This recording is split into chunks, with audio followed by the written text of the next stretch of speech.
No sé si cuando Listo. quizás cuando ponga pantalla completa se me desaparezca el chat y entonces, bueno, si Valerie me puede ayudar a estar atento ahí si alguien quiere.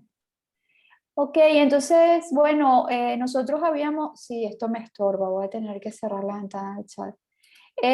Habíamos quedado en esta, más o menos en este planteamiento, ¿no? De la introducción, hablando un poco de la energía o de la energía, de lo que significa, de la a Leonardo da Vinci, de lo naturalizada que estaba esta consideración de la actividad que contiene una imagen, ¿no? O sea, era, digamos, completamente natural considerar que la imagen podía tener una fuerza propia, ¿no? Algo, una causa eficiente, algo que, por supuesto, la activa con la mirada, pero que no es la mirada la que la agota su sentido, ¿no? Que en el caso de la lectura puede que sí, ¿no? O sea, esa comparación con el texto es importante que la piensen, ¿no? Porque es un hecho, es un evento visual, ¿no? Pero lo que sucede con la mirada en la lectura de un texto, lo que sucede con la mirada de una imagen es bastante diferente, ¿no? Entonces, y ahora vamos a ver una relación con el lenguaje hablado, ¿no?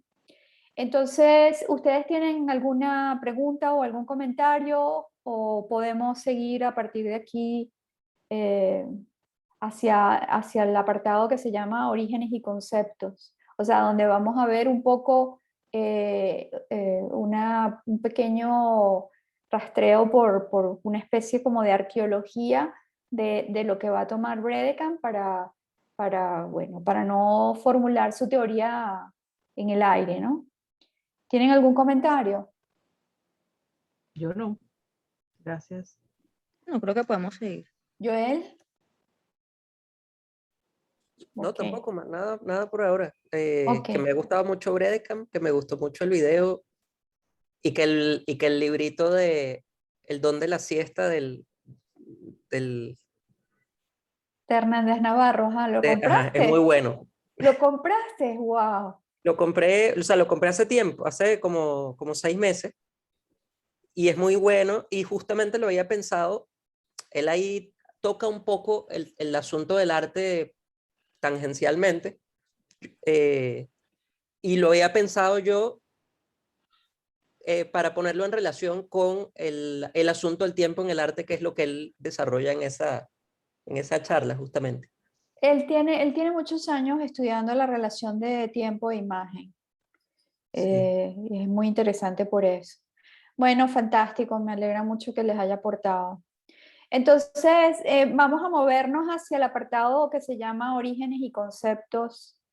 En la propia introducción, no vamos a pasar de la introducción, porque ya luego ustedes van a tener, como tienen el texto completo, pues tienen los diferentes tipos de acto icónico en los que Bredekamp organiza básicamente de la historia de las imágenes, eh, muy, digamos, se nutre mucho del arte, pero también se pasea por otro tipo de imágenes, ¿no? Entonces es fantástico porque tiene esa cosa transversal. Y bueno, lo van a poder leer por su cuenta, ¿no? Yo creo que en esta introducción hay algunas cosas que justamente son conexiones con la filosofía, con contenido filosófico, que es lo que valdría la pena. Bueno, podríamos seguir tú, obviamente, el seminario completo nada más que con Bredekamp, pero hay que moverse, ¿no? Entonces, en este capítulo o en esta, digamos, parte, Bredekamp se traiciona a sí mismo como historiador, ¿no? Aunque hay algunos señalamientos importantes, sobre todo los que tienen esa condición de ser parte de la hipótesis o de la premisa del libro, que en buena medida queda expresada, aunque un poco de manera difusa, ¿no? Con el tema, con la frase de Leonardo, ¿no? También deja dicho que hay una relación entre la creación de la imagen y la evolución del hombre, y esto quizás es bueno que sepan que como estamos con uno de los autores representativos de la ciencia de la imagen, que es la tradición alemana, es importante que sepan que, por ejemplo, aquí va a estar como muy cercano o sea, están Gottfried Bogen, Bredekamp y Hans Belting, son como los tres exponentes de esta disciplina nueva de la filosofía, y entonces el hecho de que haya un reconocimiento o tomar en cuenta que la creación de la imagen va de la mano de la evolución del propio hombre, es una visión antropológica, ¿no? Y quien tiene, digamos, el que hace énfasis en esa visión antropológica de la imagen es Hans Belting, ¿no? Que además es el mismo autor de el texto este que es tan provocador, ¿no? El de Bagdad y Florencia, o Florencia y Bagdad, que siempre yo no sé por qué se me confunde ese nombre, pero es también de Hans Belting, ¿no? Entonces, bueno, ahí está ese reconocimiento antropológico, y también reconoce que la imagen es una de las determinaciones de la esencia de la especie humana, ¿no? Esto es importante porque el tema de la esencia se suele seleccionar un rasgo, ¿no? Y o sea, un solo rasgo es la esencia de aquello que se quiere, digamos, definir, ¿no? Y decir que la imagen es parte de la esencia humana es un poco tensar el mito o la creencia o la afirmación de que digamos, la esencia humana es el lenguaje hablado, ¿no? Allí hay una cosa que aquí hay mucha marea de fondo, ¿no? O sea, son cosas así como que aparentemente muy sencillas, pero tiene una marea de fondo bastante contundente, porque el tema de qué es más esencial en el hombre, o sea, hasta hace muy poco tiempo, nada le ganaba al lenguaje como la característica esencial, ¿no? O sea, somos unos animales dotados de, ¿no? Eso es como, ¿quién va a poner en duda eso? Porque es como una evidencia, ¿no? O sea, ¿quién puede poner en duda que el hombre es un animal dotado de lenguaje? Eso es una evidencia, ¿no? Ahora, el tema con esas evidencias, con esas cosas así como que se presentan y se imponen, es que opacan, ocultan o eclipsan otras cosas que son importantes, ¿no? Entonces, o sea, pensar que la imagen es parte de la esencia del hombre, no es tanto como poner en entredicho que el lenguaje lo sea, porque nosotros, una de las cosas que tiene que ver con toda esta crisis epistémica es el tema de la sustitución. No podemos seguir operando ni en una lógica excluyente ni en una temporalidad sustitutiva o una categorización sustitutiva, ¿no? Entonces no se trata de que cuando se pone, digamos, en la mesa de discusión el tema de que la imagen pueda ser parte de la esencia del hombre, eso no quiere decir que entonces el lenguaje salga, ¿no? Y entonces entre la imagen. Pero desde hace muy poco tiempo se está considerando la imagen como una instancia que además produce significación o sentido, porque la imagen es huella, o sea, el hombre pone, digamos, exterioriza a algo y deja una huella, ¿no? Deja la mano sobre la piedra, o deja una huella en una roca, que luego ese tema de la transferencia, ¿no? De la inscripción, está contenido, o sea, es como ver una parte mucho más estructural que podría estar sustentando tanto la lengua como la imagen. Entonces ya dejar esa lógica de oposiciones o de sustitución, ¿no?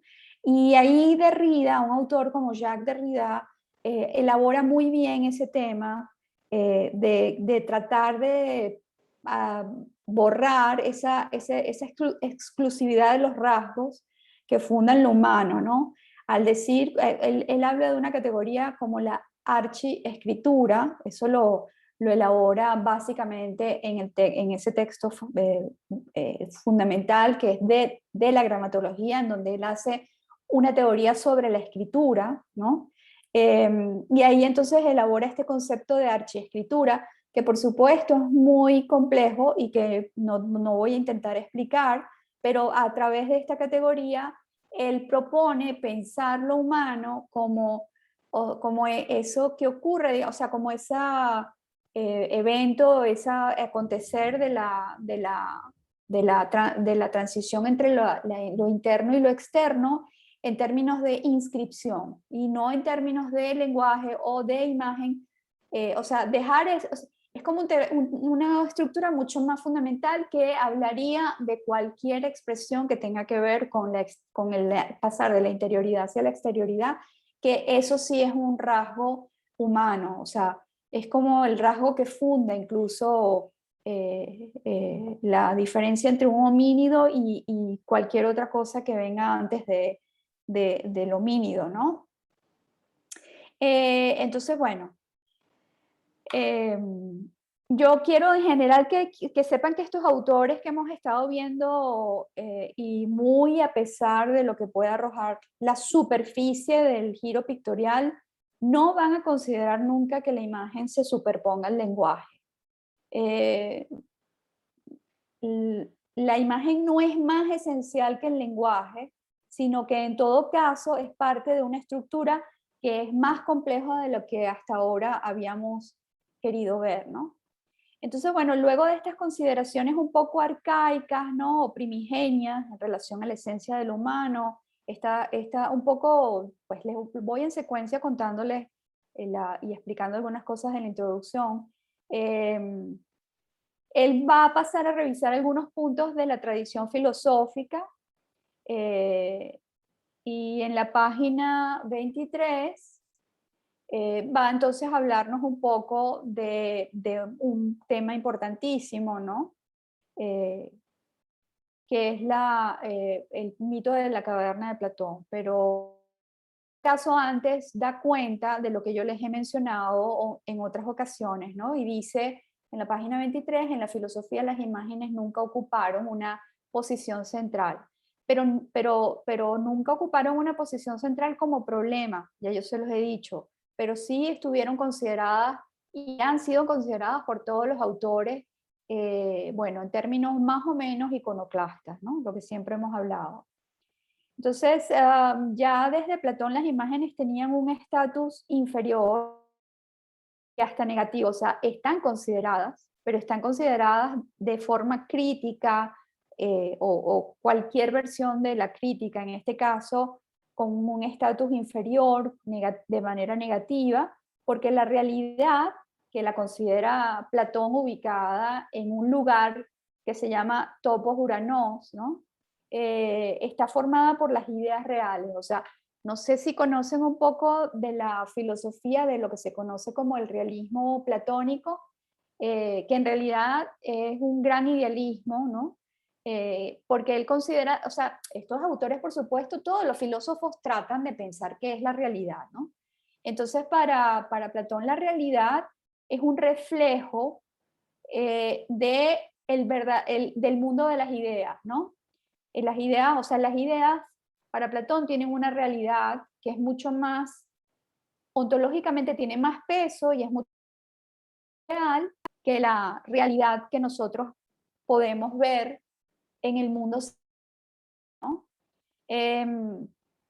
Entonces es mucho más real las ideas.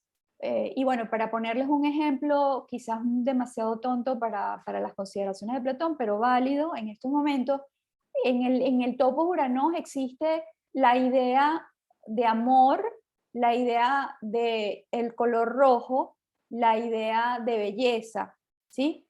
Y luego entonces en la realidad esas ideas se reflejan de una manera más o menos intensa, con distintas intensidades, de distintas formas, ¿no?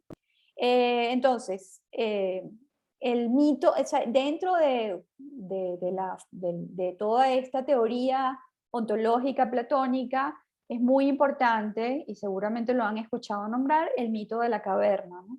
No sé si se ha escrito de alguna otra cosa más que sobre el mito de la caverna de Platón, ¿no? Pero dentro de todo lo que se puede decir sobre el mito de la caverna, hay algo que nos interesa a nosotros o que le interesa a Bredekamp en especial, ¿no?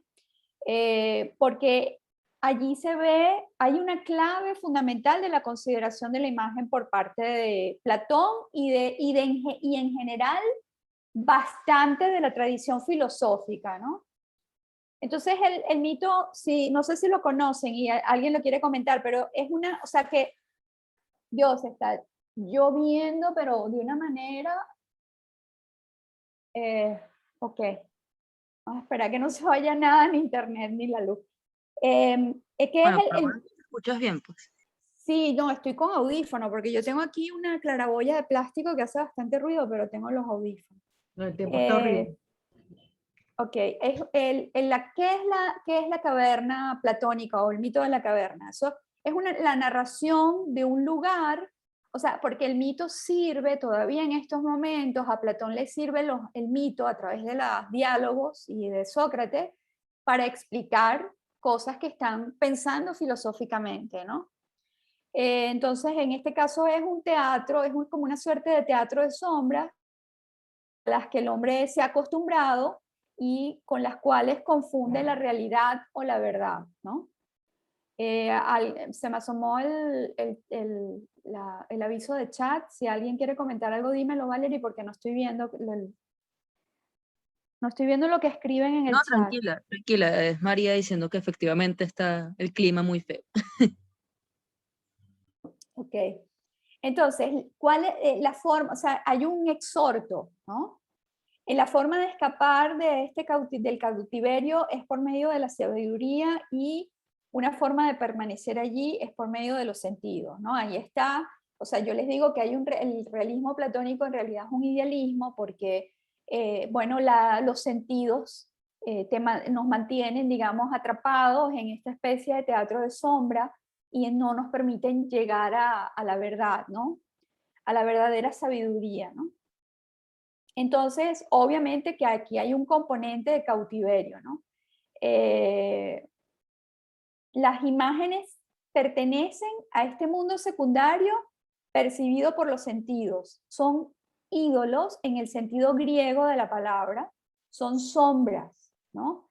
Y a este tipo de proyección es la historia, o sea, este tipo de proyección que se narra aquí como ídolos, como sombras, tiene mucho que ver con la historia del arte clásica, ¿no? Ahí Bredekamp nombra a Plinio, y las vincula, esto es interesante para los que les interese la pintura, Plinio las vincula a la tradición pictórica, ¿no? Ahora, o sea, ustedes tienen la imagen de una alegoría del mito de la caverna de 1604, o sea, ustedes si ponen en Google, y yo de hecho lo hice, pero está bien porque esta es la que nombra Bredekamp, ustedes ponen el mito de la caverna en Google Image y le van a salir toda clase de representaciones del mito, ¿no? Pero básicamente hay como una especie de mecanismo, ¿no? Ahí hay un conjunto de sabios, hay unos pocos que están afuera de la cueva, hay una antorcha, no sé si la notan, y hay unas figurillas encima de un muro, ¿no? Entonces, los que se quedan atrapados en los sentidos son toda esta muchedumbre del lado derecho que está allí, toda, digamos, apretujada, ¿no? Viendo una proyección que nosotros no vemos en esta representación, ¿no? O sí vemos un poco arriba a la derecha las figurillas que se están proyectando por la luz de atrás. Es como un cinematógrafo, ¿no?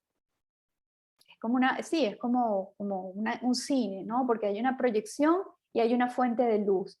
La fuente de luz en algunas alegorías puede ser la luz que está fuera de la caverna y en otras está representada por una llama, ¿no? Entonces, Bredekamp dice que al Platón afirmar que los hombres siguen las sombras en vez de la luz del sol, está en cierta forma reafirmando el acto icónico. O sea, ¿qué es el acto icónico? El acto icónico ya, o sea, ya desde antes lo viene enunciado, es la suposición de que lo icónico puede tener un tipo de acto, de actuación, ¿no? Y para eso, o sea, cualquier cosa que actúe, que tenga ese verbo, que tenga esa acción, cualquier cosa que actúe tiene una forma de hacerlo, ¿no? Una fuente para lograr hacer ese movimiento, ¿no? Entonces él dice que el propio mito, con todo y que degrada las imágenes, tiene una confirmación del acto icónico, porque las imágenes serían más fuertes que la luz y las ideas. O sea, hay que hacer un esfuerzo sobrehumano para salir de ese estado de apretujamiento, que es un estado de apretujamiento porque es mayoría, o sea, porque es lo más atractivo, porque es lo que más llama, ¿no? Entonces eso de ese llamado, ese atractivo, ese estar preso, siendo que no hay nadie allí encadenado, entonces ¿qué es lo que está haciendo que la gente permanezca o que nosotros permanezcamos en la ilusión? Eso pues lo está haciendo una fuerza, ¿no? Porque no lo está haciendo otro ser humano, lo está haciendo algo que no es humano. Entonces, por eso dice que es como una suerte de confirmación del acto icónico, ¿no? Entonces, la otra mención importante directamente asociadas a las artes se da en el diálogo de la República. Seguimos hablando de Platón, ¿ok?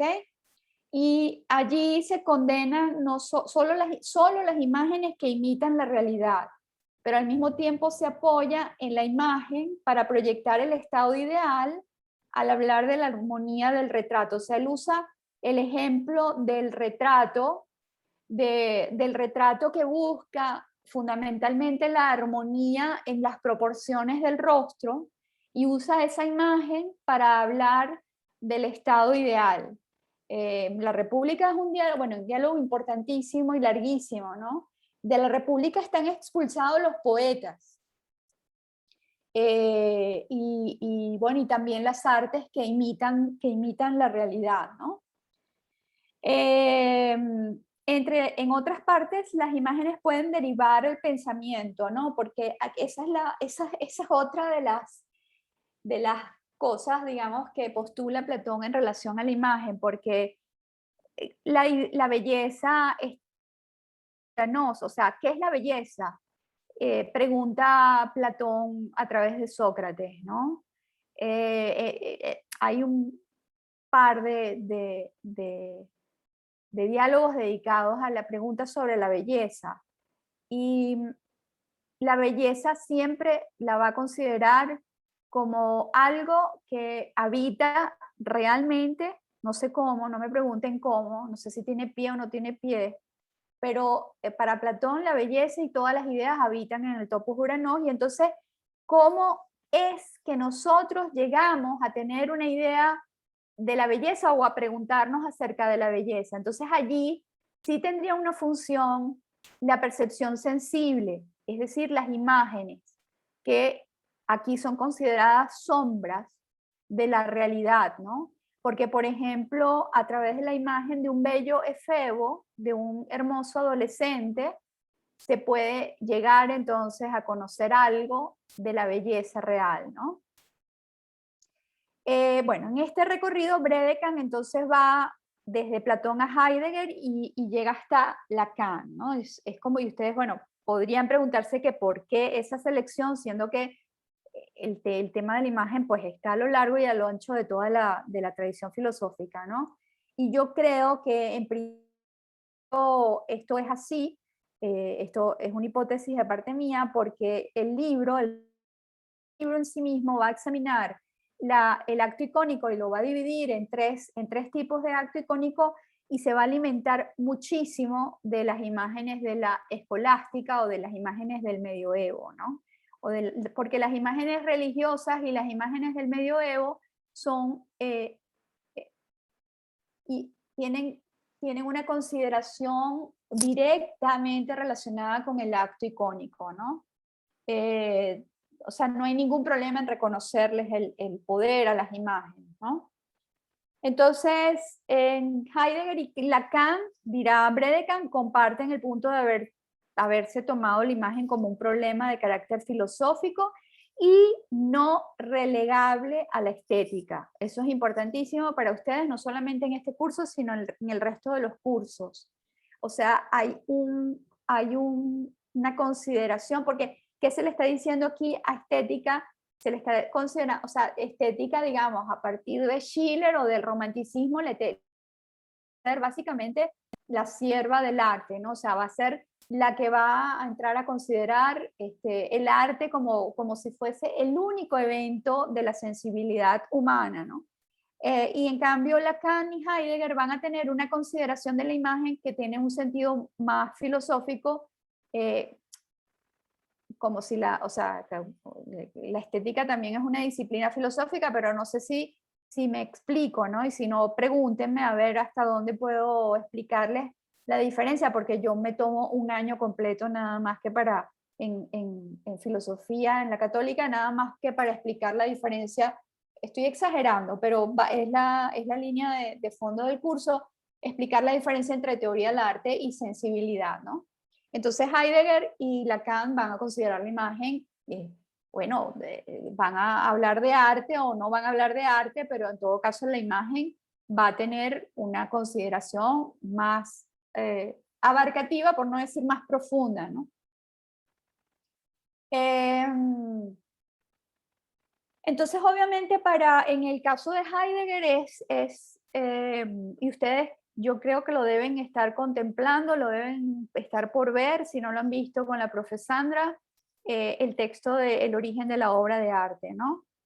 Porque es ese texto, bueno, es un texto fundamental, en donde no es cierto que Heidegger hable de, o sea, no es un texto sobre filosofía del arte, es un texto en donde introduce, o sea, ahí se inicia, según los estudiosos de Heidegger, el segundo Heidegger, ¿no? Y el segundo Heidegger viene, digamos, enunciado de esa manera fundamentalmente por la, por la definición de un nuevo concepto de verdad, que va a ser diferente al concepto de verdad que elaboró fundamentalmente la modernidad, ¿no? Y ese concepto de verdad, simplemente por atenderlo muy, muy básico, para darles un contexto muy básico, ese concepto de verdad está vinculado a la restauración o a la recuperación de un vocablo antiguo, que es la palabra aletheia, que significa desocultamiento. Entonces Heidegger, a través de una recuperación hermenéutica del término de aletheia, del término antiguo de aletheia, define la verdad como un acontecimiento, como algo en lo que el ser, o sea, la verdadera realidad, se da a conocer, ¿no? ¿Y dónde sucede esto?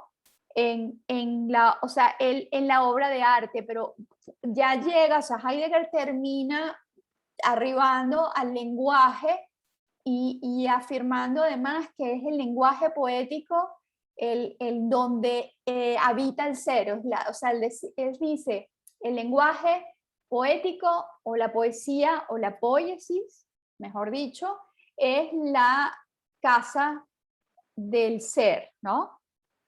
En el lenguaje poético habita el ser. Eso sería como, digamos, lo muy, muy, muy básico de este texto. Entonces, ¿qué pasa con este texto y Bredekamp y nuestro tema del acto icónico? Bueno, que allí, en ese texto tan importante, hay frases que para la lectura de Bredekamp indican o señalan también una cierta consideración hacia la imagen como un tipo, digamos, de entidad que tiene algo que la hace tener, digamos, una acción, un acto, un hacer algo, ¿no? Entonces esas frases de Heidegger, de ese texto, son cosas como, o sea, él dice, las cosas nos atacan literalmente al cuerpo, ¿no?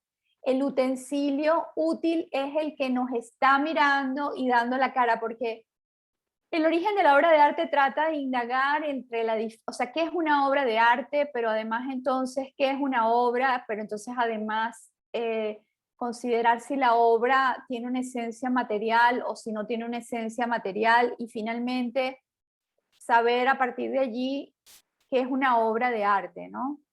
Pero como les digo, no se confíen en que el texto va a ser una teoría del arte, porque en realidad es una teoría de la verdad, ¿ok? Y entonces él utiliza, o sea, es muy famoso la utilización de Heidegger de los zapatos de Van Gogh, que tienen allí la imagen, ¿no?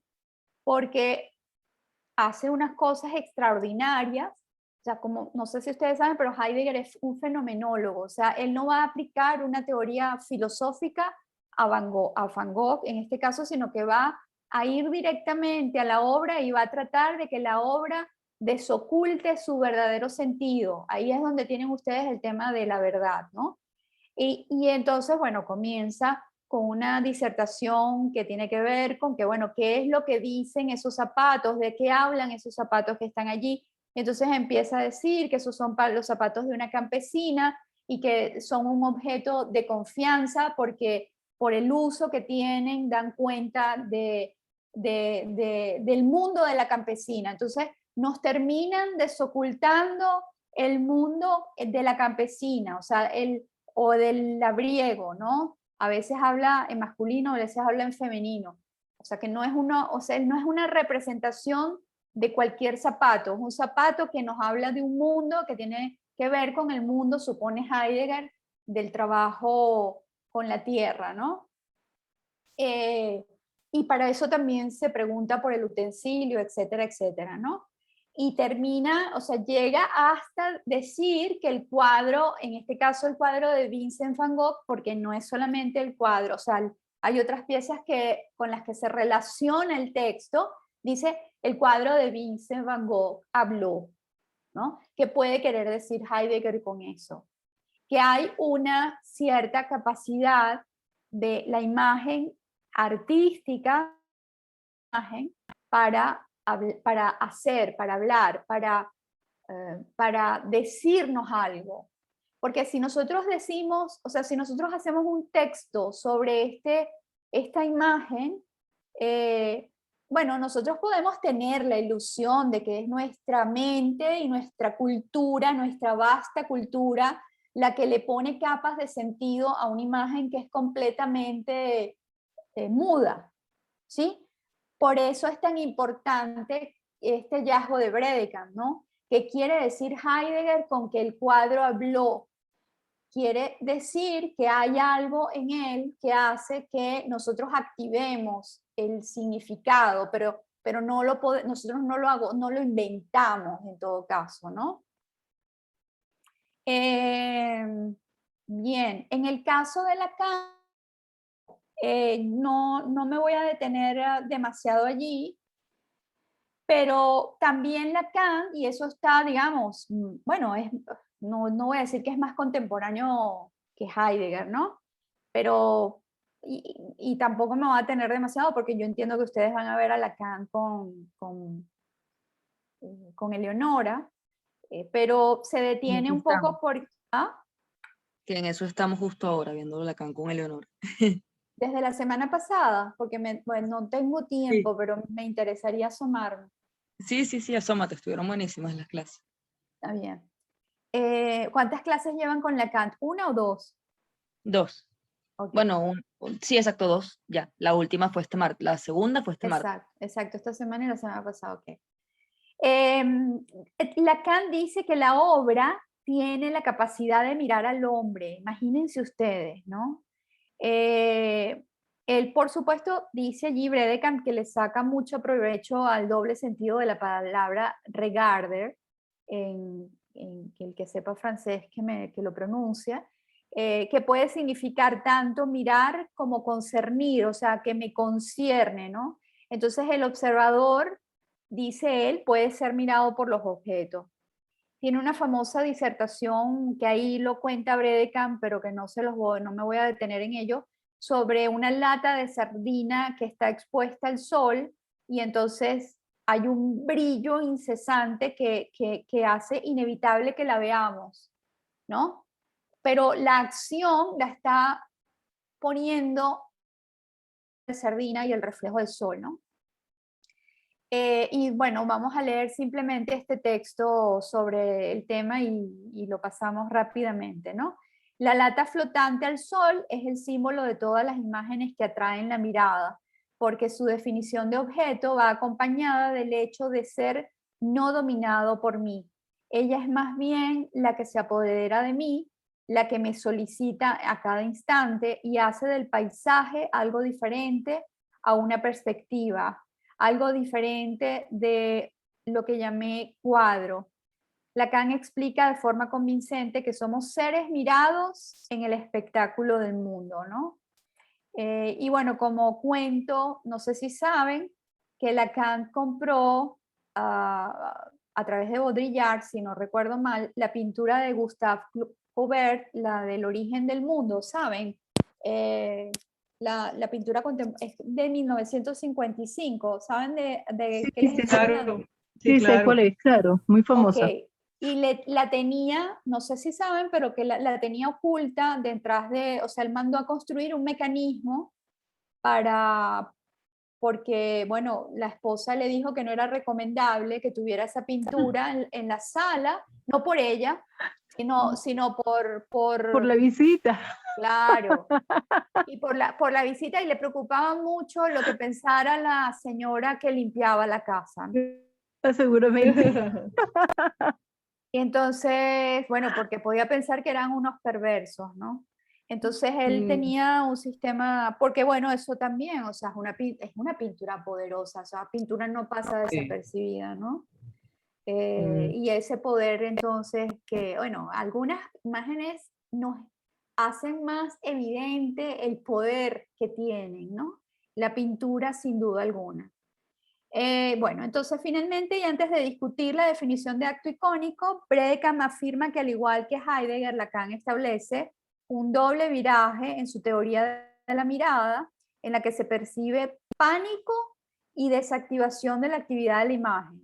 Por un lado estarían los objetos no artísticos que nos combaten y por el otro lado estaría el lugar apacible de la pintura, por ejemplo. Entonces de nuevo volvemos con el tema de que el arte ha servido dentro de la tradición iconofilial o idólatra de Occidente, que se pasó, o sea, mandó a la retaguardia a la prohibición de idolatría, la imagen entonces vendría finalmente dominada, ¿no? por todo el sistema del arte, ¿no? Por pensarla como arte.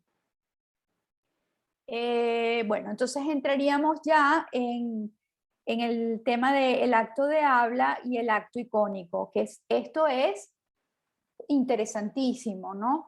Desde el principio hemos hablado de que es importante ver la relación entre la imagen y la palabra, ¿no? Y la imagen y el lenguaje. Y aquí pues no puede, o sea, este tema es fundamental para Bredekamp como filósofo, ¿no? Antes, digamos, de hablar la relación entre el acto y el acto icónico, va a ser como una especie de historia del acto icónico, ¿no?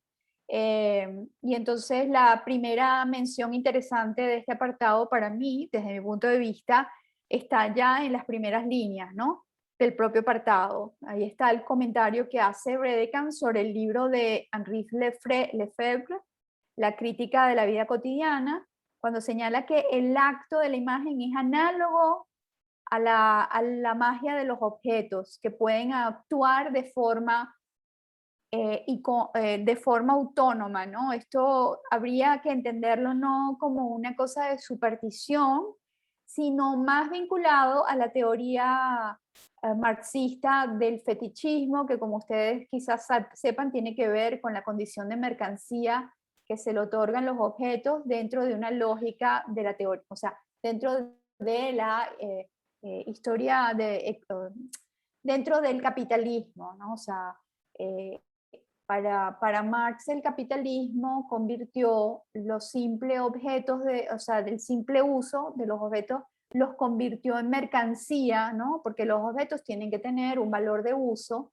pero entonces en cambio el capitalismo les otorga un valor de cambio, o sea, es como una redundancia, pero no lo es, o sea, en vez del valor de uso vendría siendo casi que sustituido en la mayoría de los casos por el valor de cambio, y eso llega hasta, o sea, digamos, el extremo de esa línea, porque por supuesto hay matizaciones, llega hasta el fetiche, ¿no? Y el fetiche más fetiche de todos los fetiches, ¿cuál es?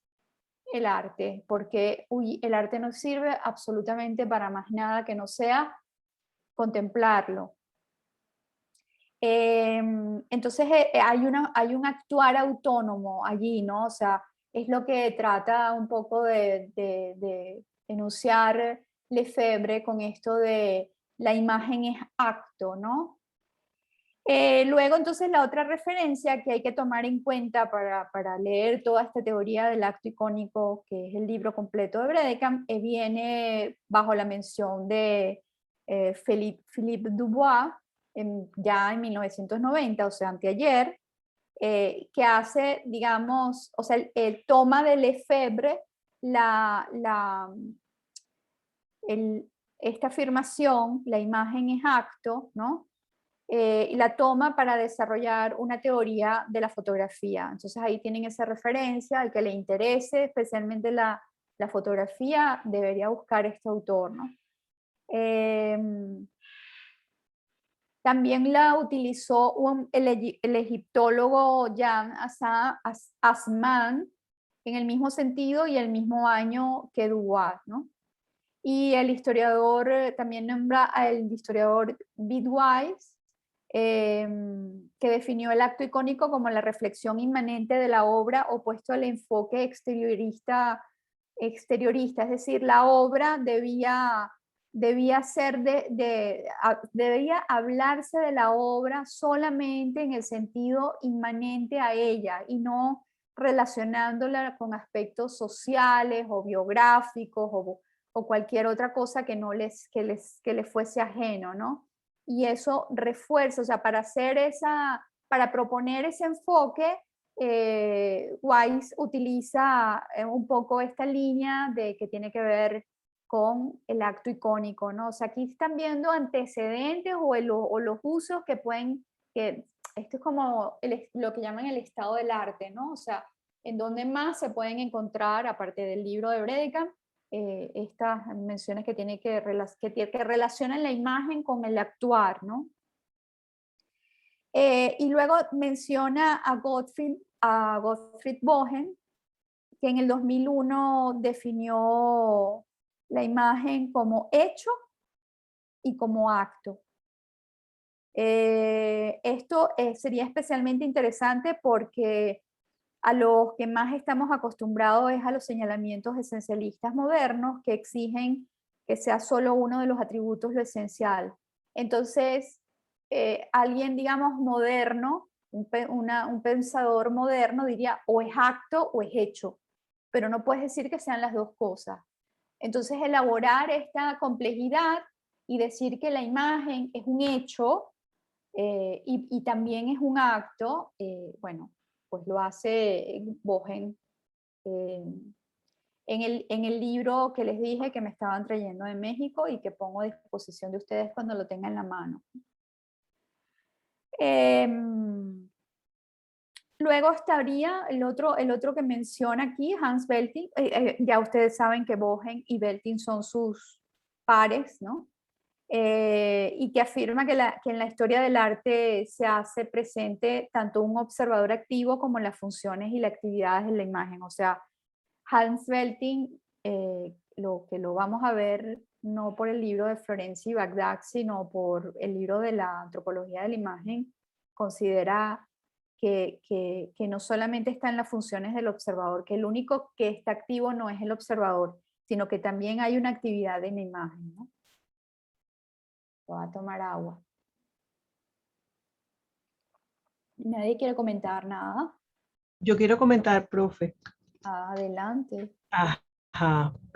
Bueno, tengo como varias cosas, pero viendo todo lo que hemos hasta ahora, por supuesto, el asunto de que siempre a la imagen es el hombre o el investigador el que le da contenido, ¿no? O siempre se le había dado el contenido desde el punto de vista del hombre, ¿no? Del investigador. Y aquí la imagen es la que propone cosas, tiene actividad, ¿verdad?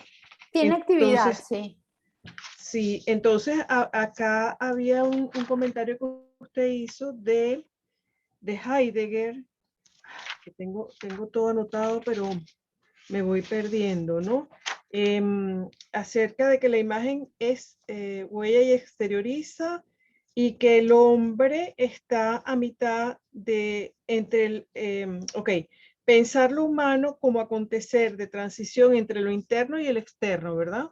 El mundo interno y el mundo externo, eso es algo digamos, que parece ser muy especial en el ser humano. Ajá. El hecho de tener una subjetividad y una exterioridad o un mundo objetivo, que no quiero que confundan, y ahorita vamos a ver un poco eso. El mundo objetivo no es eso de la objetividad periodística, sino que hay un mundo, hay una realidad material afuera. O sea, podemos ser muy solipsistas y como Descartes decir, pienso, luego existo, ¿no? Pero allí nos puede caer un ladrillo en la cabeza en cualquier momento, ¿no? Entonces hay un mundo exterior que no depende de nosotros y hay un mundo interior, y entonces habría ese tránsito entre lo interior y lo exterior. Pero yo también estoy pensando desde el punto de vista del lenguaje y de la imagen, tratando de pensar que también podríamos abordar esto desde lo interior en el hombre puede ser el lenguaje y lo exterior es la imagen. A partir de que comentamos Eso es muy... Tere, termina, perdona. No, porque como lo comentamos la vez pasada, bueno, se comentó en la clase pasada que lo estuve escuchando, pues el lenguaje, que lo dice Bredecamp, el lenguaje es algo interno en el hombre, mientras que la imagen viene desde afuera. O sea, es una cosa que, Bueno, que pero, no es... o sea, pero las dos tienen, o sea, lo que pasa es que en el lenguaje pesa más el tiempo, la condición temporal, es una condición interna, pero el lenguaje se exterioriza. Ustedes en ese momento me están escuchando. Y ese Sí, escuchar... pero parte desde adentro del ser. O sea, es como, o sea, yo no necesito un artilugio para el lenguaje. O sea, mientras que la imagen sí necesita un medio para representarse, ¿verdad? necesita una inscripción. La imagen Ajá. es inscripción. Por Por lo eso, tanto, es externa. Es externa. sí, claro, pero ahí ya vimos con Mitchell que hay imágenes internas y hay imágenes externas. También es verdad. Ahora, es verdad que no necesita, o sea, es verdad que el lenguaje no necesita ningún artilugio fuera de nuestro propio aparato fonético, ¿no? Eso es lo único que necesita, y eso es natural, no es un artilugio, ¿cierto? Pero hay una expresión del lenguaje y eso es una exteriorización. Y la imagen también, o sea, es más complejo, no es tan tajante, pero ciertamente el lenguaje, por eso no se puede usar las mismas herramientas para comprender la imagen que para comprender el lenguaje, porque tienen consistencias y consideraciones distintas. Pero sí están ambos definiendo lo que es la esencia humana, porque ambos van son ese tránsito entre el mundo interior y el mundo exterior. Ahora Que una eso es pregunta. propio de lo humano. ¿Cómo queda el lenguaje escrito? Bueno, si te interesa ese tema, te recomiendo de la gramatología, porque Ok. allí es donde Derrida pone en entredicho lo que ustedes seguro me han escuchado mencionar como la crítica al logocentrismo, a la Ajá. crítica al fonocentrismo, la crítica al falocentrismo, ¿sí? Porque Sí. entonces él dice que Occidente ha considerado el lenguaje como la instancia digamos, verdadera, real, o la instancia que produce verdad, y ha considerado que el lenguaje está más cerca del alma que cualquier otra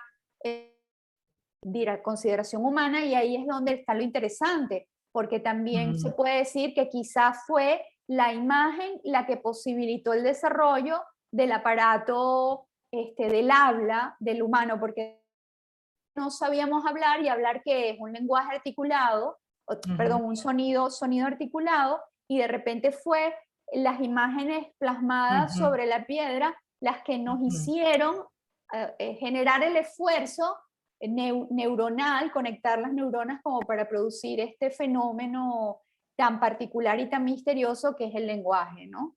Porque cuando nosotros hablamos estamos simplemente emitiendo sonido, y es muy extraño que eso tenga un sentido y un significado, ¿no? Hay una cosa como muy misteriosa detrás del lenguaje. Entonces, Y una, dime. no, es que todo esto me remueve porque sobre todo lo que es el lenguaje escrito, ¿no? Porque entonces el lenguaje escrito se entiende como imagen también. Es que en eso consiste de la gramatología, es Ok, una ok. ciencia de la escritura, porque Derrida, al decir que hemos confundido un parámetro con la verdad, y que Occidente es Ajá. fonocéntrico, pero que hay otras culturas que le dan más importancia a la escritura que al lenguaje, entonces por eso es que necesita elaborar una categoría que es la archiescritura, para hablar de algo que es mucho más estructural y que puede abarcar tanto el lenguaje como la imagen, como la inscripción. Y entonces, para ir directo a tu pregunta, pero es que no es nada sencillo, la inscripción es fundamentalmente una imagen, porque sí, y nosotros ya vimos que la escritura es una imagen, nosotros lo vimos en el primer curso, porque es una instancia visual, y la lectura es una instancia, o sea, tenemos la ilusión de que estamos viendo el lenguaje, o sea, que estamos viendo una representación del lenguaje, pero Derrida dice que no, que la inscripción tiene su propia consistencia. Entonces, para decírselo muy rápidamente, él hace todo esto, lo hace a través de la producción de un término que se llama la différance. Y la différance, él lo hace en una conferencia en donde comienza a hablar de la différance en un sentido y en otro sentido, y finalmente dice que está usando en francés, que está cambiando la E por la A, o sea, différence se pronuncia différence, pero se escribe difference, y entonces él escribe, o sea, la escribe correctamente en francés y la escribe también cambiándole la letra, pero se pronuncian exactamente igual. Entonces, con esta cosa tan sencilla, él trata de demostrar, pero esto es el tema central de su filosofía, que hay una diferencia que solo es visual, porque él la tiene en el papel que está leyendo, en la escritura del papel, pero que todo el mundo está oyendo la misma palabra. Entonces eso es como un quebrantamiento en la confianza que te puede producir el lenguaje, o sea, en tratar de decir que la escritura es una representación del lenguaje.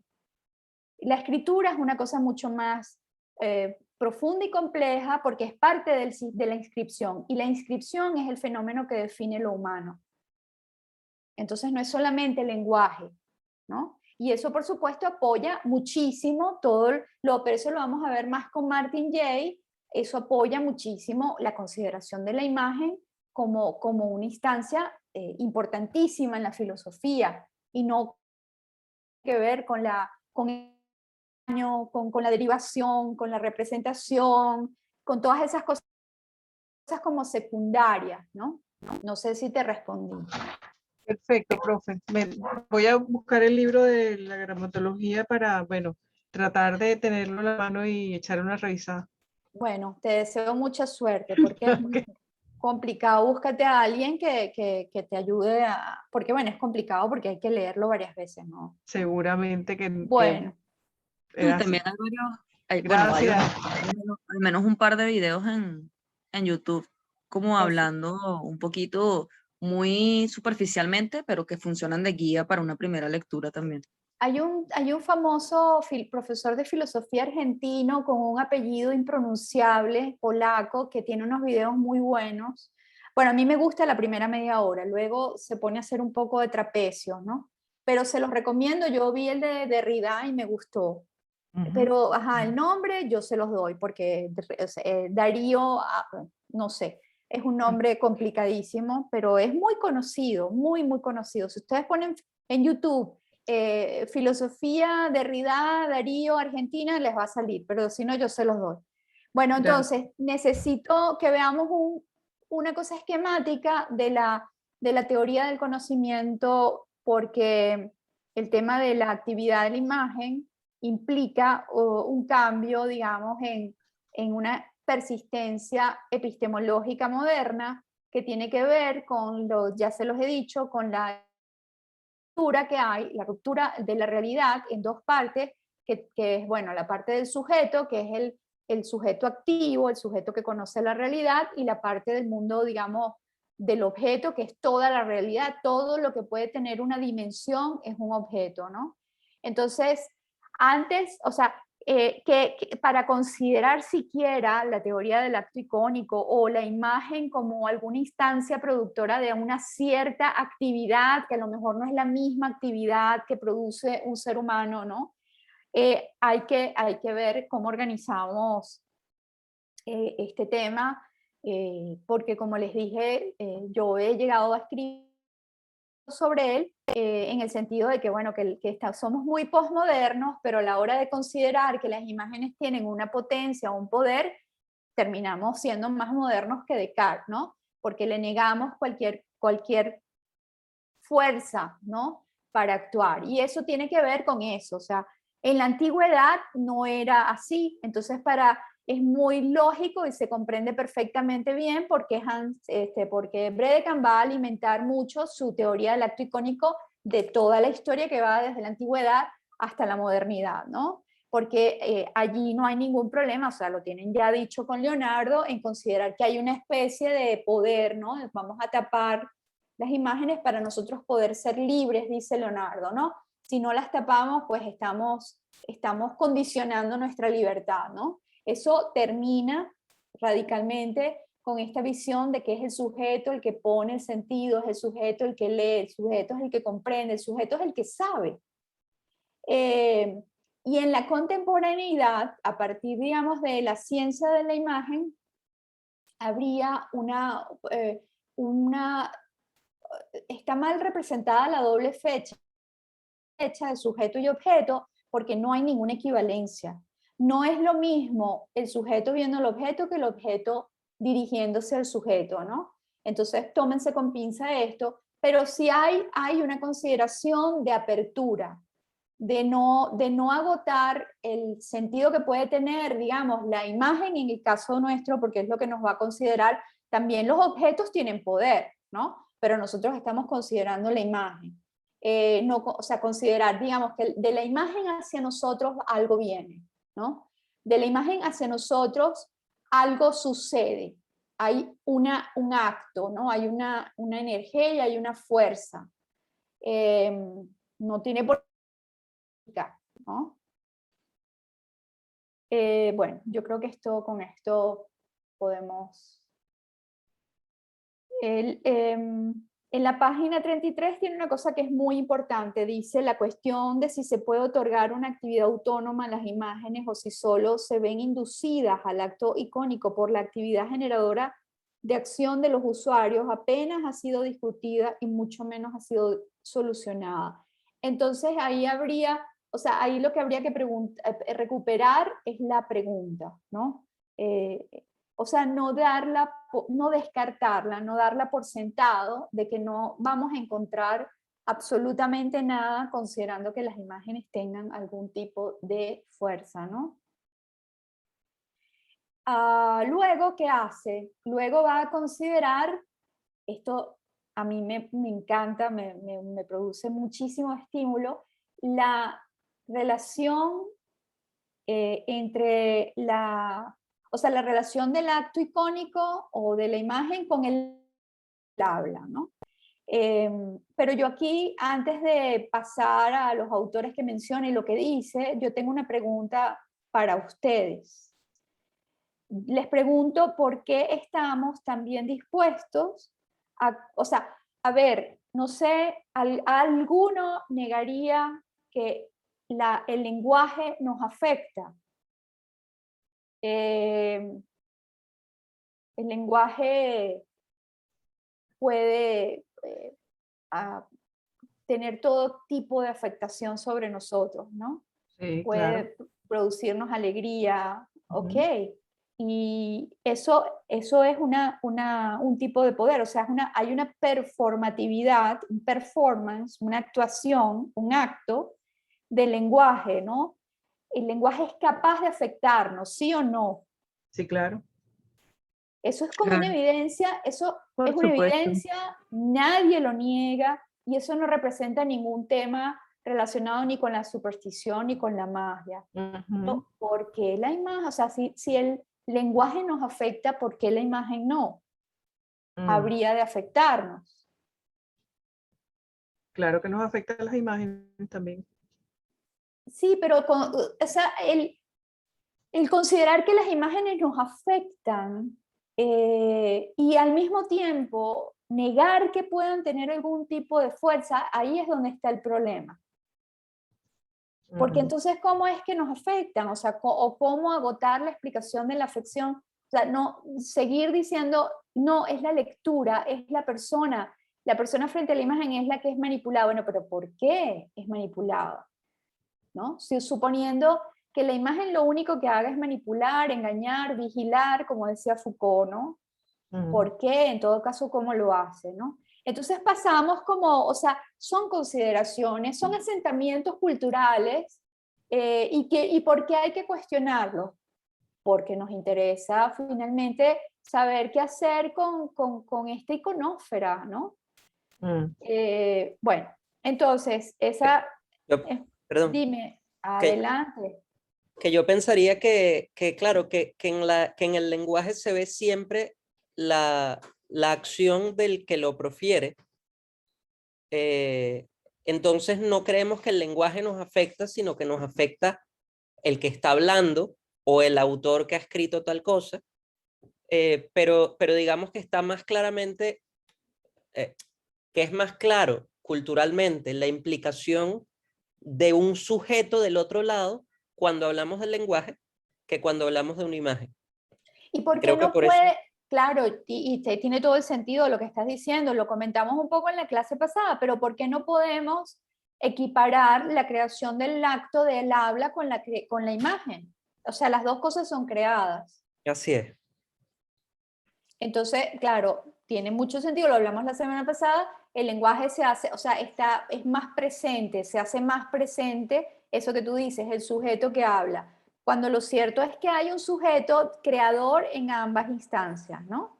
Así es. Pero sí, obviamente, el tema aquí está no cómo nos afecta, sino porque nosotros aceptamos que una nos afecta y eso no implica ningún tema de magia, ni de superstición, ni de nada de eso, ¿no? Ujú. Bueno, en todo caso es una pregunta abierta, ¿no? Aquí, digamos, es muy interesante este apartado, ¿no? La relación entre el acto del habla y el acto icónico. O sea, Bredekand se va a nutrir de la definición del lenguaje como acto del habla. Y esa definición viene de autores como Shelley Marker y Peirce. Ustedes seguramente conocen más a Peirce porque está dentro de la tradición semiótica, pero Peirce, al igual que Austin, son filósofos del lenguaje, son filósofos, no son semiólogos, solo que nutren la semiología. Son filósofos no continentales, sino anglosajones, son filósofos entonces que les va a preocupar mucho más el lenguaje que el tema de la verdad o el tema de o cualquier tema metafísico, ¿no? Entonces, en autores como, bueno, está Schleiermacher, y está, que es alemán, y está Peirce y Austin, ¿no? Pero a partir de estos autores, Bredekan dice algo muy interesante en relación al lenguaje, ¿no? Dice lo siguiente: en cuanto al hablar, pasó de ser descrito como una comunicación a un acto de expresión que co-reflexiona de forma instantánea la posible respuesta.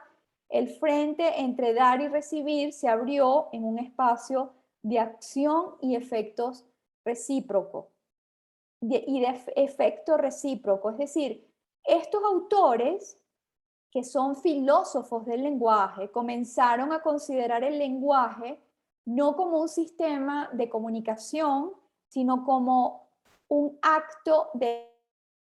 Y ahí está la palabra clave, acto, es decir, el lenguaje actúa, ¿no?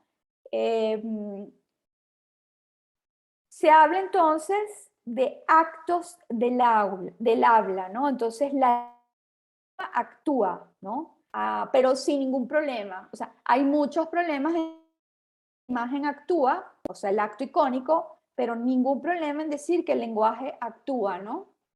Dice Austin en la página 34, las frases habladas crean hechos inevitables, ¿no?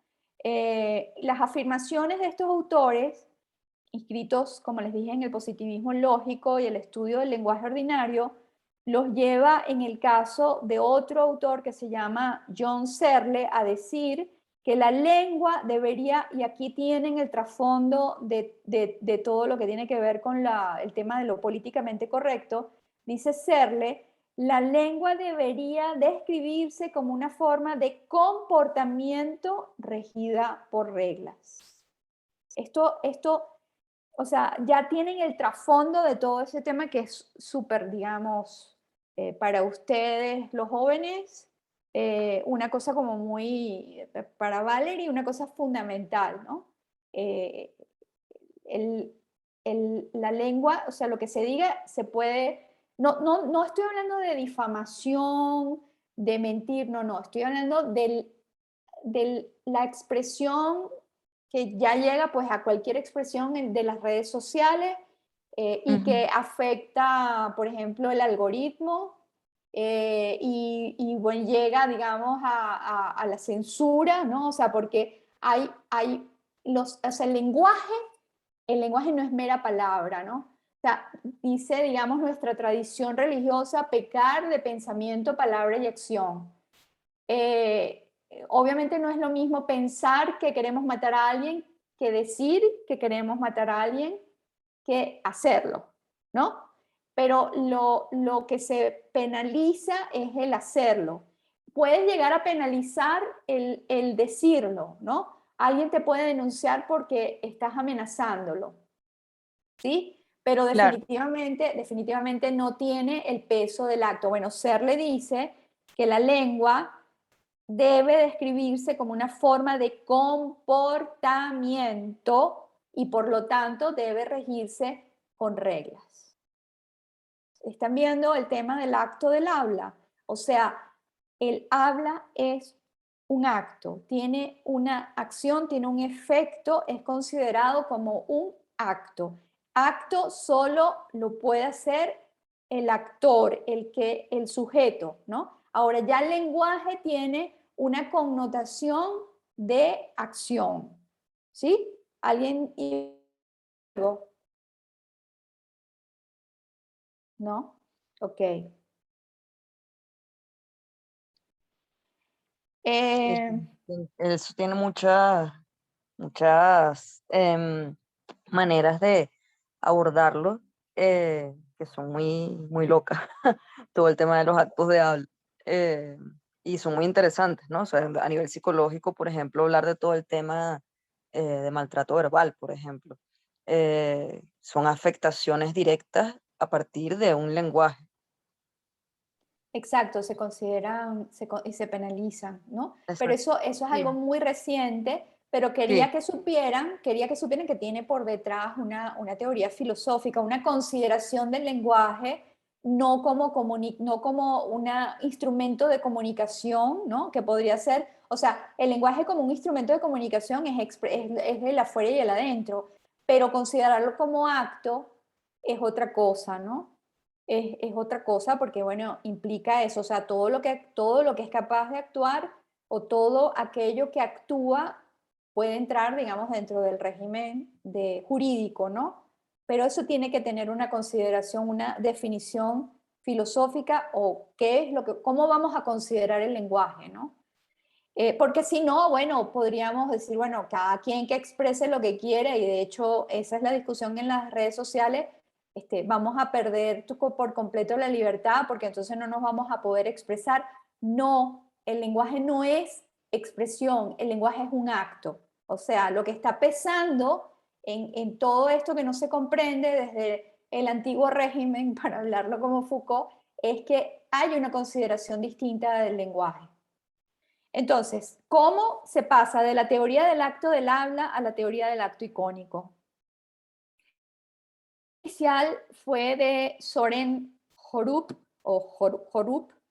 al proponer la teoría del acto de habla de Austin como una fórmula para aplicar a las imágenes bajo las categorías de acto de habla pictórico o pictorial, si ustedes quieren, o acto pictórico, o sea, él hablaba o de acto de habla pictórico, ¿no? O de acto pictórico. O sea, él fue el primero que trasladó desde el mundo teórico del lenguaje hacia el mundo teórico de la imagen el tema del acto, o sea, el traslado del tema de la descripción de acto para un sistema, finalmente un sistema de producción de significación. O sea, el lenguaje produce significación, las imágenes producen significación. Entonces, trasladamos una descripción de un lado a otro. El lenguaje es un acto, contiene el acto de habla, o sea, el lenguaje no es un acto, eso está mal dicho. El lenguaje contiene actos del habla, ¿sí? Y entonces él habla de que las imágenes tienen, o sea, se puede hablar de un acto pictórico en el caso de las imágenes, ¿no? Korup propone transformar el How to Think with Word de Austin en How to Think with Picture, y eso es genial, ¿no?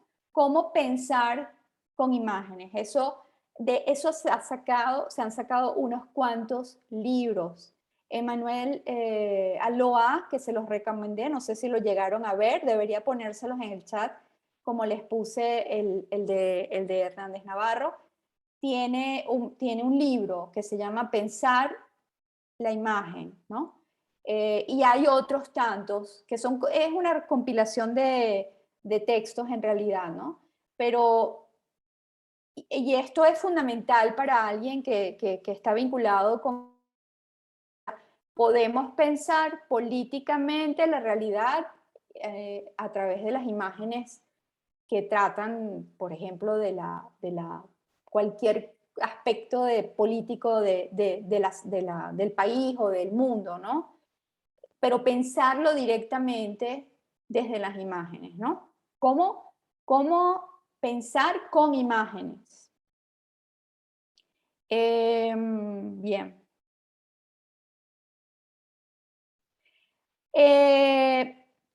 Pero, aquí hay un pero, ¿no?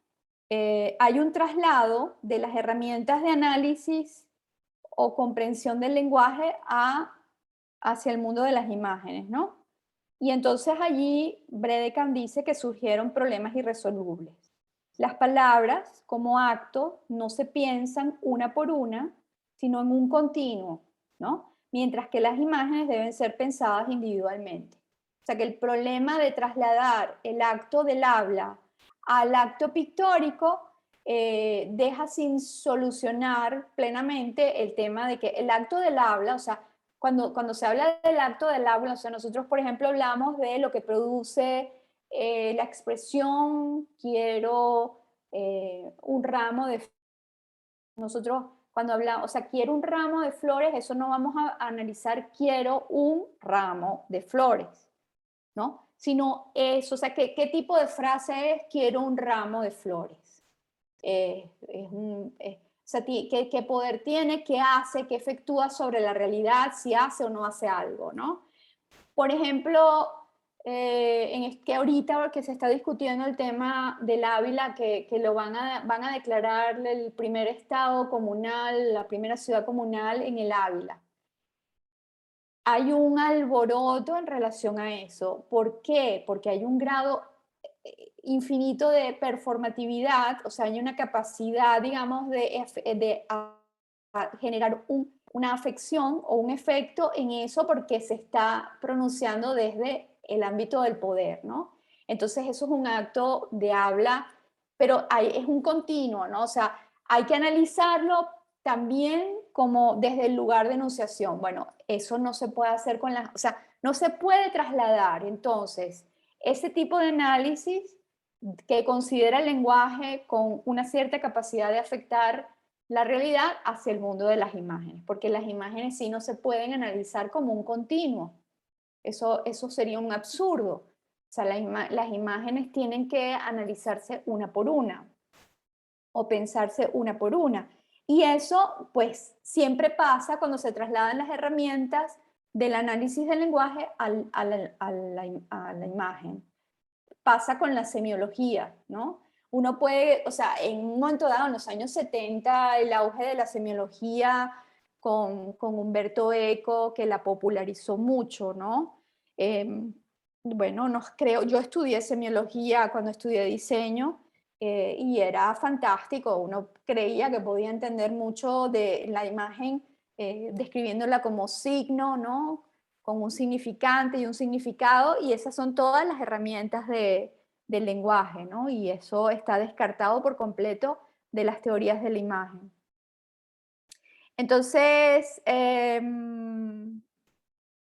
bueno, finalmente hacia la página 35 está el apartado de la definición del acto icónico, y ahí entonces dice, las imágenes para la teoría del acto icónico no estarán entonces en el lugar de las palabras, sino en el lugar de quien habla. O sea, vamos a movernos más hacia el lugar de quien habla, y ahí está lo que comentaba, lo que comentaba Joel, ¿no? Sí, que es la persona quien habla la que genera el efecto, ¿no? Entonces ahí es hacia donde nos vamos a mover. O sea, la imagen no va a estar en el lugar de las palabras, sino en el lugar de quien habla, ¿no? Entonces no se cambian los instrumentos, sino los actores.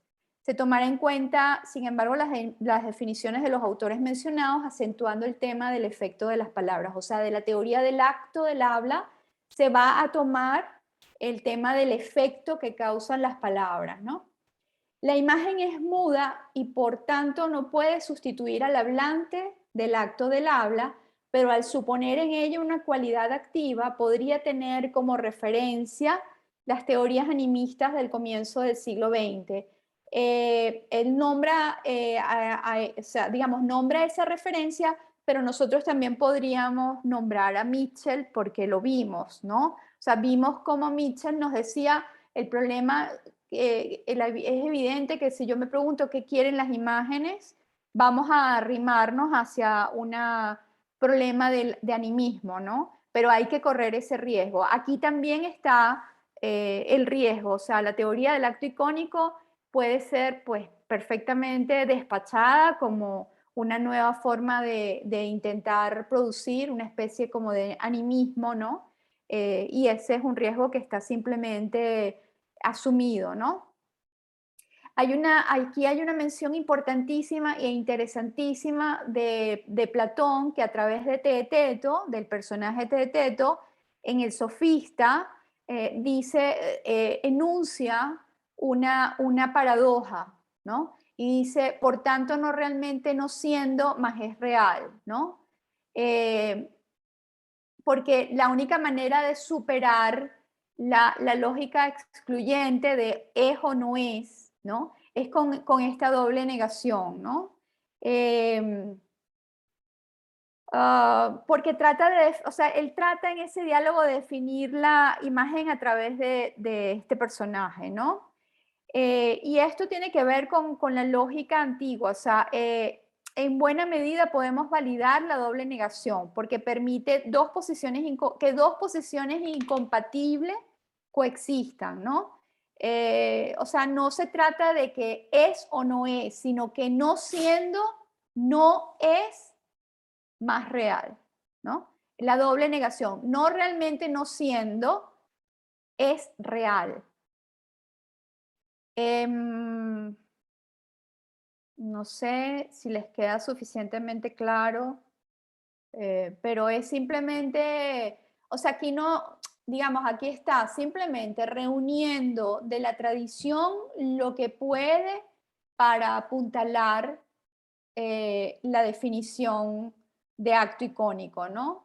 Entonces, lo define como un problema que va a tratar de desarrollar a lo largo del libro, ¿no? Y dice, el problema del acto icónico es saber qué fuerza capacita la imagen para, al observarla o tocarla, y por lo tanto no niega que es activada por alguien, pasa de la latencia a la exteriorización del sentimiento, el pensamiento y la acción. Eso es lo que va a tratar entonces de exponer a lo largo del libro. Para ello, muy rápidamente, ¿qué hora es? Faltan 4 minutos. Lo hace, digamos, digamos, repartiendo las posibilidades que analiza en 3, ¿no? Y entonces habla de un tipo de acto icónico que es esquemático, ¿no? Y lo es interesantísimo porque en ellas estarían todo lo que son las obras animadas o el bioarte. Tiene el acto icónico sustitutivo, que es el que hace, en el que se intercambia el cuerpo y la imagen, ¿no? Ahí por supuesto que está todo el tema de los retratos familiares, por ejemplo, ¿no? O sea, en los retratos familiares estaría entonces el icónico sustitutivo. Y también todo el tema que tiene que ver o sea, nosotros podemos demandar a alguien porque usa una foto nuestra. Entonces le otorgamos un poder de identidad a la imagen, en ese caso a la fotografía, ¿no? Eso sería un acto icónico sustitutivo, ¿no? El recuerdo que tenemos de nuestros familiares que no están, el romper una foto de alguien que no queremos, que ya no queremos, entonces lo rompemos, o sea, no botamos la foto, lo rompemos a él, ¿no? O sea, rompemos esa partecita a él o a ella, ¿no? Allí está enunciado el poder, el poder icónico, o sea, el poder de la propia imagen, ¿no?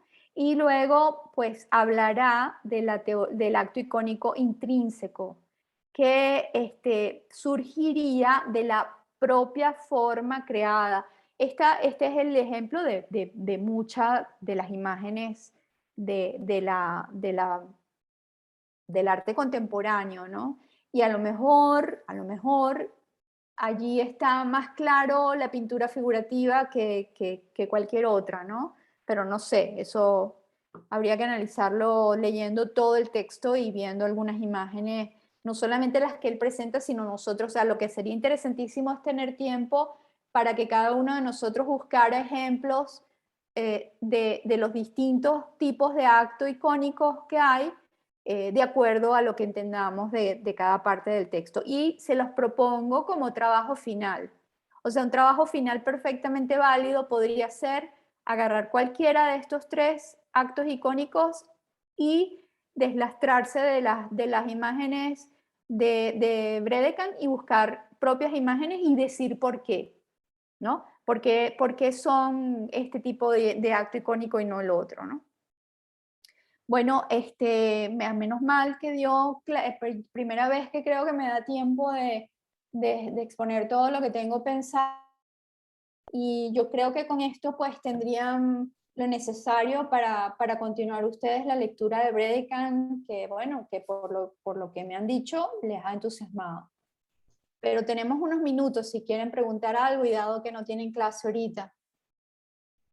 Profe, yo tengo una sola cosa que le quiero pedir un favor. El libro de Bredekamp que tenemos no tiene la bibliografía y necesitaba buscar una referencia y me di cuenta que no está en esa página.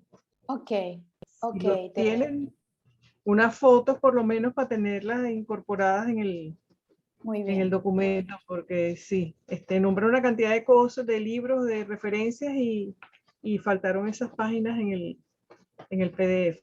Pero eso, Cuenta con eso. Yo tengo, pero ¿fui yo la que montó la digitalización o fuiste tú? yo conseguí una que es la misma que usted puso. Ah, coincidió, ok. Sí, Entonces sí, sí. sí, si no las consigo, pues lo saco, les tomo una foto, la digitalizo el libro de papel. Sí, que creo que son pocas páginas, pero cuando fui No, a buscar la bibliografía al final no está. pocas, pero igual, mira, la bibliografía va de la página 250 a la página 282, son 30 páginas. Wow, sí, Sí, es pero mucho, por eso mismo vale la es pena. mucho. Sí, porque es que no entiendo, bueno, no entiendo, ya gracias que tenemos la digitalización, pero es de las partes más importantes en esto, ¿no? Sí, claro que sí, claro que sí. Cuenten con Eh, ello. disculpe, Gracias. profe. Escuché que no vamos a tener la siguiente clase hoy. ¿No tienen clase con la profe Sandra? No, no, María, lo avisamos el martes por el grupo, Ah, no, no que no me fijé, tendremos clase. no lo vi. No lo vi. Perdón, formulé la pregunta en negativo, es decir, si les toca clase con la profe Sandra, no tienen clase porque la profe todavía está de reposo. Ah, ya, no me fijé que habían avisado. Bueno, hoy hasta cierto punto me viene mejor porque yo que había contratado un servicio privado de internet que me salió un ojo de la cara, hoy murió. Ayer volvió ABA y justamente al mismo tiempo también murió y ahorita estoy en datos. Ay, no. Entonces, sí, Esto sí, es, tengo alguna cosa me está castigando del cielo, pero bueno, aquí estamos. perdona, ¿qué sistema contrataste? Contraté un sistema que se llama Digital Store, lo tengo desde el sábado pasado y eso es como ir como con un cohete hasta la luna, pero la grasa me salió en $400. Pero es antena. No es antena, se mueve con una línea de Movistar. Ah, ok. Sí, no quise antena porque por estas casas, por acá en esta calle, ya hemos tenido malas experiencias de indigentes Ya, escalando las fachadas, ¿ok? wow. Entonces, sí, he tenido episodios incluso colgándose como si fueran monos de cables de teléfono, ¿ok? Entonces yo la antena la estaba evitando porque por más que sea, si ven eso así muy bandera en la terraza, puede ser demasiado tentación, ¿no? Ya. Y cuando vi que estaba esto con un sistema de Movistar era mucho más conveniente. Aparte de que como la casa también es muy grande, si en un momento dado necesito apartarme del resto de mi familia, agarro el aparatico y me voy para otro lado. ¿Ve? Ok, Pero bueno, vale. sí, sí, a los efectos fue como comprar un teléfono celular nuevo, bueno, pero no dejó de ser un gasto que hubiera preferido no hacer a estas alturas, pues, para comprar otras cosas que era más necesario. Pero Claro, bueno, claro. bueno, Ok. profe, entonces que estén todos bien. La verdad es que la especificación final de por dónde podría venir la tarea me tranquilizó un poco, a pesar de mi ignorancia actual, porque de verdad ya me estaba causando mucha inquietud de por dónde le iba a entrar a un tema, ¿no? Pero bueno, vamos a ver, a investigándolo mejor. Si ustedes pueden hacer lo que quieran, yo lo que sí les pedí y tal vez se vio reflejado en algunas notas, Ujú. es que traten de Estar más relacionar a la clase, relacionarlo claro. con algún contenido, no tiene por supuesto que ser todo. Entonces, Ajá. por eso me atrevo a darles esta sugerencia, ¿no? Me parece que puede ser interesante hacer ese ejercicio, Sí, sí, a mí me pero gusta la sí idea. es lo que, bueno, yo les pido pues, o sea, pueden hacerlo con un trabajo personal, pero traten de dar más cuenta de la revisión profunda de algunos de los contenidos. Pues, ¿no? Ya, no, yo por mi parte, este módulo no lo voy a trabajar con trabajo personal en lo que a su materia se refiere. Quizá con la profesora Leonora sí, pero con la parte de Eso he visto que tienes allí, has No, encontrado sí, una beta. sí, cada vez que hablo con esa profesora, por Dios, mi cabeza estalla y sale un proyecto nuevo. Qué Pero, maravilla. no, sí, es de lo más fructífero. La cosa es tener el tiempo para llevarlo a lo tangible, ¿no? Porque como concepto todo es una maravilla, pero la cosa es llevarlo a los niveles que me encantaría. Porque por lo menos el tema de la Torre de David, ¿qué más quisiera yo de poder concretar mi traje de monstruo y ponerlo a desfilar en la pasarela esa tan famosa que estábamos comentando el otro día? Lo que pasa es que corro el riesgo de que me lleven presa. Pero sí, porque en la Torre de David actualmente hay mucha vigilancia. Entonces, si ven una cosa así, es como demasiado evidente que estoy protestando, ¿no? Sí. Pero, Bueno, pero no pero te creas, porque cuando la protesta es simbólica, a no veces no la entienden. no le entienden o no les importa porque como es simbólica, no la va a entender nadie, entonces no le prestan mucha Dirán, atención. esta es una loca más que se puso ahí. Sí. Cuando se hace por medio del lenguaje simbólico no hay problema. Eso es mi experiencia, por lo menos. Bueno, Sí, bueno, pero se puede hacer. comentario. Bueno, por ahora eso, por ahora eso. Gracias, María. A usted, profe, de verdad un placer siempre tenerla como profesora. Ay, gracias. Igualmente, Ay, para mí ustedes son súper estimulantes. Bueno, no sé si alguien más quiere hacer un comentario. Ya la semana que viene vamos con el próximo tema. ¿Ok? perfecto. Bueno, Bueno, nos vemos Buenísimo. entonces. Gracias. Saludos. Gracias. muchísimas gracias. Hasta la semana próxima. Felicitados.